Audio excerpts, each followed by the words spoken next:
Are they attacking me? Oh, they are attacking me. Okay, I don't know. I guess I didn't read that description properly. Hey guys, Doge here, back with part 2 of the FTL Let's Play. So let's jump back into the game that we started last time. If I remember correctly, we had jumped into the second sector. Yeah, so we're in sector 2 now, and if I remember correctly, it was a rock-controlled sector. Let's take a look at what we had here. So we had the halberd beam, burst laser 2, a Lido cannon, and I believe the goal we were going for was the get to sector 5 without upgrading my reactor. So before we jump to the next sector, there was something I wanted to try real quick, and that was to see if I have two crew members in the same room, whether they give me two power bars. So I sent my extra crew member from the engine room into the weapons room here, and we can see that the halberd beam now has two power bars. And if I send him back, it goes back down to one power bar, and that extra power bar goes into the engine room, which this crew member is now in. So it does look like we can get multiple crew members in each room to get more power bars. So it looks like a way around the not upgrading the system power bars is to just get a lot more of these Zoltan crew members. So let's see if we can find some of those maybe in some stores and whatnot as we go through these levels. So as my first jump, I'm thinking maybe we can go here. Let's try jumping to this system. That's what we find. Okay, so I can tell them that their god sent them here to join my crew, or promised to share with them the truths that they've been denied. So it looks like the first option might let me get some rock crew members, which are presumably on their ship. So the rock species in this game have the special ability of being immune to fire, which I guess we haven't seen in this playthrough so far, but it's kind of a useful ability. Or I could promise to share with them the truths that they've been denied. I'm not sure what that's going to give me. Maybe they'll give me something special in return. If it was a Zoltan crew member, I'd definitely try the first option. But since it's a rock crew member, maybe I'll give the second option a try and just see what happens. Oh, okay, they gave me a crew member anyway. Perfect. So I got a free crew member. So here's my new crew member. I guess I'll send him into the shield room, which since the shield room is not manned yet, so this will give me, let's see when he walks in there. Oh yes, and the other, I guess ability of the rock crew members, it's not really an ability, it's like a downside, is that they walk really slow. So I get 10% faster shield recharge now that this rock person is in the shield room. Perfect. So let's jump to another system. There is a distress call here. Now I could come all the way around this way, but that basically means I won't be able to get here probably in time for before the enemies get here. So maybe I'll jump there and then sort of explore some systems down here before jumping out. So let's see what we can find in this distress call here.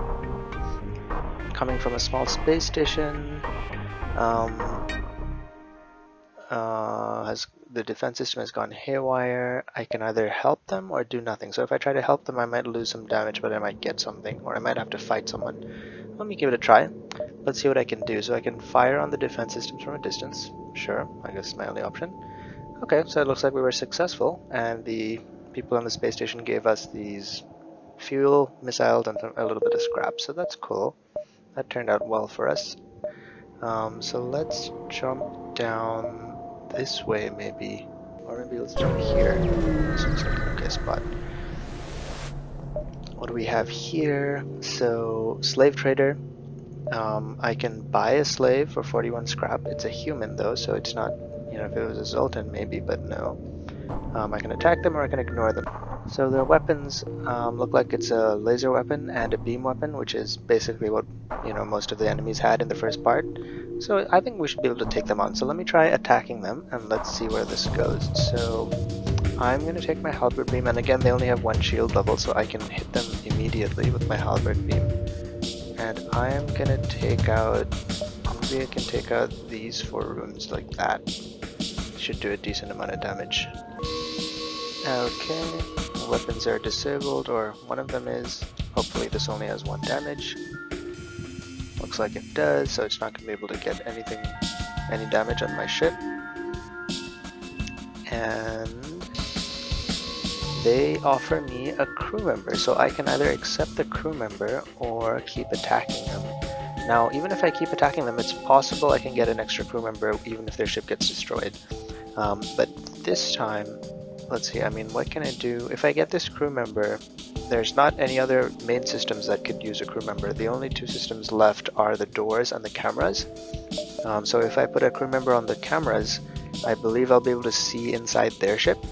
And if I put a crew member on the doors, it'll make the doors strengthened. So if, I mean, I guess you guys haven't seen it before, but they can teleport. There are enemies that can teleport onto my ship, and it'll make it harder for them to move throughout the ship. But right now, it doesn't look like either of those are particularly useful. So maybe I'll just keep attacking them, and let's see what other loot we can get from them. There we go. Let's see what we get. So we get some scrap and a few other things. So that scrap might be useful maybe if we find a store. Speaking of which, would you look at that? There's a store right here. So I think I'm just going to jump to here and then directly to the store. So let's see how that goes. So looks like there's nothing here. So I guess I'm just going to have to jump to the store. Let's see what we can get from the store here. Please be a Zoltan crew member. There are no crew members. No crew members. So I can get a droll control system. So I can finally use those drones I've been accumulating. I could get a teleporter. It's pretty useless though for my crew. I could get a cloaking system, which will let me cloak my ship, which could be useful, but I don't think I can even afford it. Scrap recovery arm, so this gives me a bit more scrap. Repair arm or a reverse ion field, which will repel ion damage. The repair arm looks like a pretty good idea. I generally like the repair arm. What it does is it'll give me 15% less scrap, but it'll heal my hull with each time I get like some scrap. So, you know, right now we haven't ever been attacked where our hull damage dropped, but you can't repair your hull except at a store, and you have to pay to repair your hull.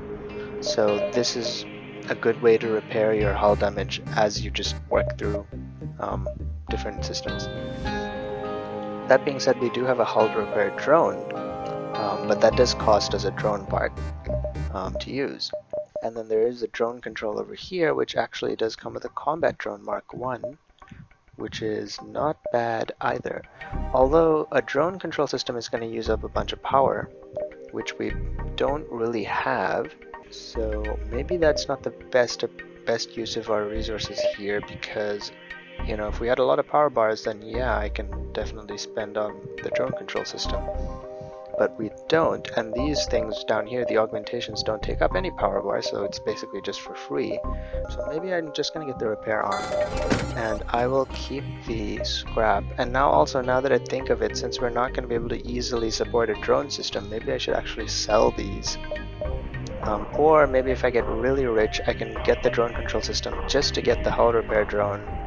And then, like, after I've defeated an enemy, I can turn off my weapons and power up the hull repair drone to heal up my hull. So maybe I'll do that actually. So I'll just leave this as an option for the future, but right now I don't really think I need to buy that. So let's keep going here. Jump down here. Let's see what we can find down here. Rock salvage operation. They don't seem to mind. So, are they attacking me? Oh, they are attacking me. Okay, I don't know. I guess I didn't read that description properly. But they're attacking me, which is fine. I can handle that. So let's damage all of these crucial systems right here. Now, they do have a missile launcher, which would be able to get past my shields once my Zoltan shields are down. So, gotta keep that in mind too. But I do think I'll be able to disable it before it can do any damage to me. Wow, both of their missiles have missed, or two of them I guess have missed so far, which is pretty cool. So I got some fuel, some scrap there. That's good. There is a distress signal here. Now what's interesting here is if I come there, then I'd have to come back through this system, which, you know, there's nothing here. So I'm going to use up an extra piece of fuel coming back this way. And that does also mean I'm probably not going to be able to get to this store because of the enemy wave approaching. So seeing as I only have 95 scrap, I think I'm going to try my luck with the distress signal here, and I'll visit a store sometime sometime in the future, I guess, once I have more scrap. So some life signs. I could search for a ship or avoid the area. Let me try searching. Okay, I'm gonna get some free stuff. So I guess that's cool. And then let's head back this way and make our way towards the exit of the sector. So let's head back this way. Maybe there'll be something here. Looks like there is. Defensive maneuvers. So these guys have 2 laser systems, which is interesting, and they do have a teleporter system here. So this is, I guess, the first time you guys are seeing this. So they're going to be able to teleport onto my ship, and also my door system is actually upgraded 1 time. So that means that the doors are already slightly fortified, so they're going to have a little bit of a hard time making their way through the systems. So let's see what they decide to do here. Doesn't look like they're teleporting on board so far. Maybe they're just not going to do that. Okay, so their laser weapons fire 3 shots total, but now one of them is disabled. Only the 1-shot weapon is still running. Interesting that they haven't decided to teleport onto my ship despite having a teleporter system. So I guess that was a little bit of a red herring there. Or maybe they're going to do that now. It looks like there's some doors opening here. Or maybe they're just walking through to repair the shield system. Yeah, it doesn't look like they're going to be teleporting onto my ship anytime soon here. And one more shot of this. Okay, well that was interesting. So as soon as their ship was getting destroyed, somebody teleported right onto my ship. What a strange tactic that was, but I guess, you know, to each their own. Let's send these people in here to attack that guy. Okay, so I get some scrap and some stuff from that ship. Now I do have to attack this guy and, you know, take care of this intruder. My Zoltan crew members, they do have only 70 health, so their disadvantage is that they're pretty weak in terms of health. That's okay, I have enough spare crew members that this should be fine. So let me just swap out these 2 people. Let this guy heal up in the medical bay while these 2 take care of this attacker. Looks like he's going to be dead there. Send this guy back there. And once they're all healed up, I will send them all back to their positions. There we go. And we should be ready to jump to the next system. So, the next system, it looks like I have like 2 more jumps before they take over the exit, so I'm basically, you know, gonna have to jump here and then to the exit. Not much of a choice there, unless I want to try taking on the rebels. Merchant, okay, cuts communication. Don't get anything out of that system. And let's jump here. Maybe we'll get something here. Okay, so I can trade them. I'll get 7 fuel for 1 drone part. That's actually a really good deal since I don't need any drone parts and I have lots and lots of fuel. And let us jump to the next sector. So the next sector is either a nebula or a civilian sector. And I do believe we were avoiding nebula, so let's jump to the civilian sector. So I wanted to keep this this part a little bit shorter than last time. Probably aiming for around 15 minutes or so per part. So I think this looks like a good spot to stop this episode. So thanks for joining me, guys. I hope you had fun, and I'll see you again in part 3, where we take on Sector 3.